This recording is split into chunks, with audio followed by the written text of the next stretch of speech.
Let's look first at the secular humanistic worldview.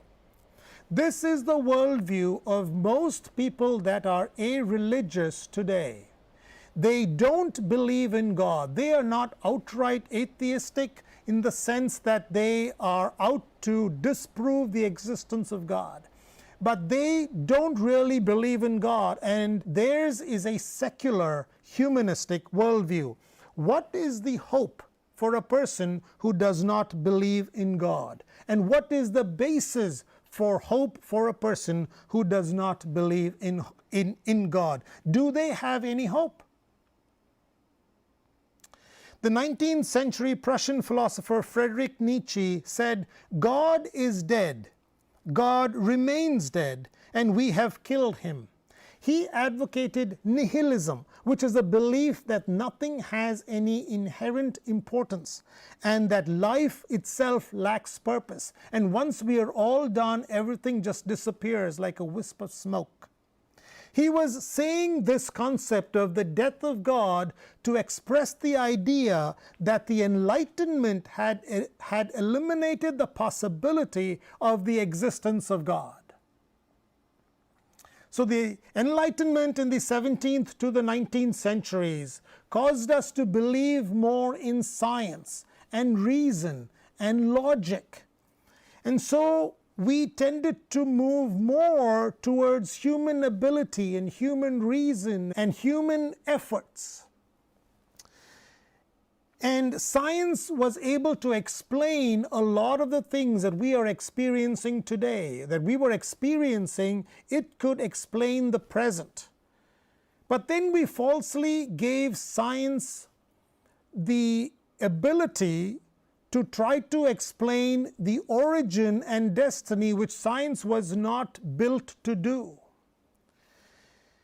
In the Enlightenment, we began to move our hope from God to humans, and therefore Friedrich Nietzsche said, "God is dead." We thought that science would make everything better and better, and the basis of hope became humans. But 3 centuries after the Enlightenment, we are finding out that we are not really the center of the universe. How can we be the center of the universe when natural disasters like hurricanes and tornadoes and volcanoes and fires can overwhelm us and we are no match for them? We are finite. Hope cannot rest on humans.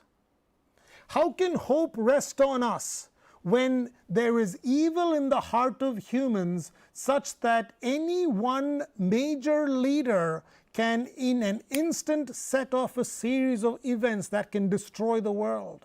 There is terrorism and wars and the rumor of wars that makes life on earth very difficult. In that context, how is it possible that hope can depend on human beings? How can the hope and the future depend on us when we are so finite and so wicked? The polytheistic ancient Greek religion believed that hope was a projection of human own subjective possibilities, and therefore it was not based on certainty. The atheistic secular humanism bases its hope on humans that are weak and finite and evil. Again, it's not based on certainty.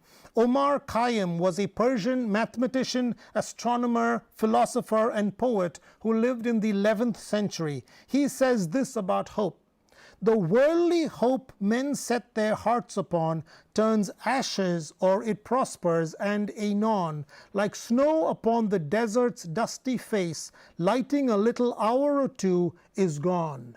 He says that human hope is like snow in the desert. It may last an hour or two and then it is gone.